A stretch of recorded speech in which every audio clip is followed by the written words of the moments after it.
put a smile on your face when you're moving from place to place. Good morning, good morning, morning, good morning, morning. Viewers, welcome back this morning to the Tobago Updates Morning Show. Julien is back with us. All right, so we are chatting this morning. Julien, it's good to have you back with us. Yes, certainly. And you have on set my Yui and Milna's sister, so certainly I will have to be here. Most definitely. She's not, and I wish she heard. I wish that she heard what you had to say a little while ago. And I'm hoping maybe because I'm sorry, I need her to hear that because her response will be very different from what we just got there. So repeat, Julien. Yes, as I want to say definitely welcome to all of yours for this segment. And I had to make sure that I am here for my Yui and Milna's sister. Yes. That's the response we wanted. That's right. That's right. And this is Kimmie Potts, Executive Trustee for the CBC Community Council. And our focus this morning is on the community prayer and worship. All right. So tell us this morning, Kimmie, where is all of this coming from? So this particular executive is a newly reinstated one. We had some changes to the committee this time around. And we felt like, yes, we were working the last year, but this year we wanted to start our tenure off the right way. And we believe that God should always be the center. And so to commence the stuff that we want to do in the village for this upcoming year, we decided we should start with prayer and worship. Yeah. So that's the main reason. That's one. And then two, we also noticed that the community isn't as cohesive as it used to be when we were younger. We've gotten a lot more criminal activities and all of that. So, the idea of having the community be blessed and be covered under the love of God is really the idea behind doing this particular event to start off our year. Okay. All right. Kimmie, I want you to tell me a little bit, about the work of the community council, certainly incorporating and engaging. And I know that I am, and I know you are as well, big in terms of youth development and creating those opportunities within the context of the community. So last year, the community did a lot of charitable ventures. To do those charitable ventures, we did a lot of fundraising. So we did some cookouts, we sold at little events, and we raised funds.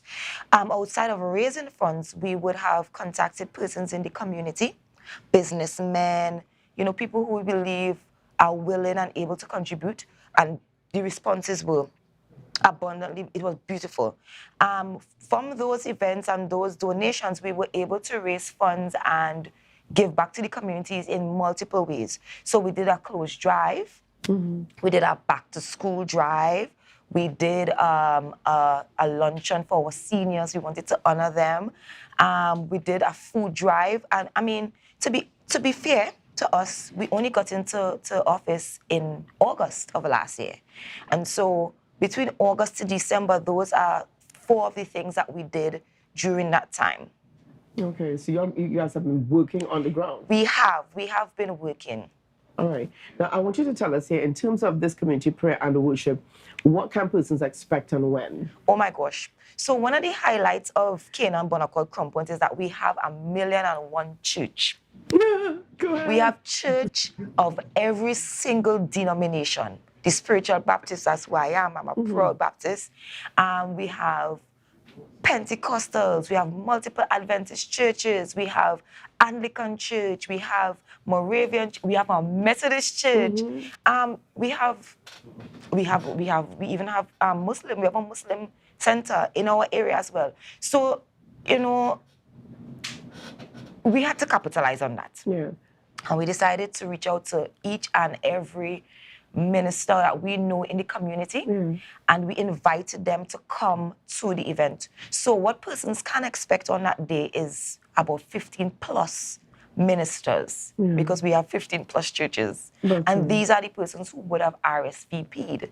Now, what we decided is that, well, the executive that is, we decided that Pastor Vernon Arthur, because you know, he has been a staple in the community for years and years and years. We've decided to ask him, and he is our feature speaker, and you know he's vibrant. So we are anticipating like a really powerful sermon from him. We are anticipating the event to be very spirit-filled and just engaging. Like, we are excited. And on top of that, we also have multiple worship sessions with different groups in the community. Right. So it's really a jam-packed, spirit-filled, community-based, religious event. All right. And remind us of when Uh, all of this. Kimmie? Go ahead. Yes. No, I would want her just before she goes into reminding us, tell us very quickly why you feel it is so important, even as a young person. You know, adults usually say, I've had all this experience in life, all this trauma, all this up and down, so I had to stay, you know, faithful and true. But as a young person progressing in life, how important is it to remain really grounded as well in your faith, no matter your religion? Listen to me, life is not easy for nobody. Everybody have their ups and everybody have their downs. But one thing that I could attest to is that God has always been very, very constant. I could be doing the most, and for the strangest, I don't know, I could be in a party and still praying, dear Lord, take me home safely. Like, it doesn't matter what I'm doing, God has always been there, and God is just that zen, that center that I could always go back to. I mean, it's not good to stray away, but the idea of always having, it's always good to have that solid base in Christ. To go back to. Yes. Yeah. And for me, that is where my faith lies. You know, I mean, put religion aside, God is and should always remain the center of anybody's life. That's right. Jesus at the center of it all. And why that's so important for me, Rhea, and the viewers, you know, you see why I love Kimmie altogether. That has to be my sister. We've got to be very real at times. There are the challenges out there, and we ought to move away from this fact where we feel that Christians must be perfect people. And if you're not perfect, you don't qualify. You know what I mean in terms of going forward. And sometimes as a people, we get tied up in that. So certainly, Rhea. Most definitely. And I love how you put that in there, Julian, because it's very true. All right. We believe that the church is or Christianity is for those who are perfect, every hair in place, you know, everything intact. But the church is for the sick. All right. It's for those persons who want to be well, who do not like the state that they're in. Yeah. And I'm not preaching here. I'm certainly not preaching here. I'm going to leave that for the preachers. But I really appreciate you putting that in. Now, Kimmie, when is all of this happening? And is this a call again for only the perfect ones? No, absolutely not. I mean, so the venue was not chosen randomly. The Bible speaks about going into the byways and highways and getting people. I mean, you can't meet Christians in church. I'm sorry, you can't meet people in church. You have to go out into the streets and go out into the community. Because the church already knows.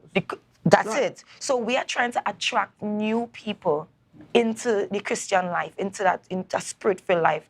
So we are going to have this at the Bonaccord Hardcourt. That's near the field. It's an open-air service. It is on the 28th of May. We start 5 p.m. promptly. So we would like persons to gather by 4 p.m., you know, so that we can start at 5. We also want to invite persons to community council meetings, which is on the 3rd Thursday of every month. You can see the notices on the notice board. There's one that is lodged at the Bonaccord Pantent. There's one that is lodged down at the Crown Point gas station. We have a Facebook page. We have a WhatsApp group. If you'd like to be added, you know, you all can contact us via Facebook, and we can add you at if you contact us on Facebook, we will add you on the WhatsApp group. All right. Yeah? All right, and that's happening on the 28th of May, this Sunday. What time? At 5 p.m. sharp. All right, so you're inviting the community and environs to come on out and be a part of this. Yes. And all of Tobago, if they feel like, you know, they want to come down and support, you know, we're going to have people praying for different aspects of the community, the children, the mothers, the fathers, you know, wealth, just overall prosperity. We need it. Yes. We need Rhea, it. come down from Rhea, we are welcoming you down from the east to come to the west side of Tobago. Thank you so much. Thank you, Julian, for the invite. Thank you so much. The west is inviting the east. Thank you so much. Yeah.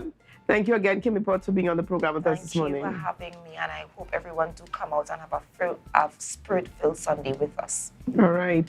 Well, we've got to leave it there. Julien, thank you for being with us. Julien, thank you for taking the time out from your busy schedule this morning in wherever you are outside of studio to be here with us. And ever so often, thanks to COVID, we have the comfort of using the technology, even if the physical circumstances may not always permit. But I really want to thank our viewers as well, Rhea. And this morning was a signal of responsiveness for me in terms of there it is. I did not have the information immediately within that interview, and with ease, the viewers started to ensure that it flowed in, and that is probably a very good indication.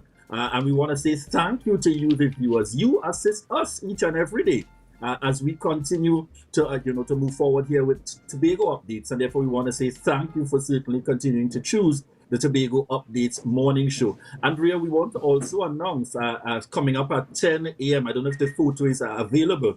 There is going to be the press conference that I referred to earlier. There will be a press conference held by the Tobago Council of the People's National Movement from 10 a.m. And featured there, we're seeing the political leader, the minority leader, and members of parliament for Tobago East and West carded to be there. So we look forward to even hearing the updates that will come out of that press conference as well from 10 a.m. All right, thank you. That's right. Yes, and the flyer is there, the press conference flyer for the Tobago Council of the People's National Movement, 10 a.m. this morning. All right, so we're going to leave it there. We want to thank you. We've got GMT coming up with Candace, and she's got my very good friend, Nicosi Phillip, is going to be on the program this morning. I'm not sure if we're talking UTP. I'm not sure if we're talking Canacopia, but certainly a lot of things happening happening on GMT this morning. So viewers, we're going to head on over to Tobago Notes and then over to GMT. So have a great day. We will see you on Monday. Julien, safe travels. Yes. Bye-bye. Bye-bye.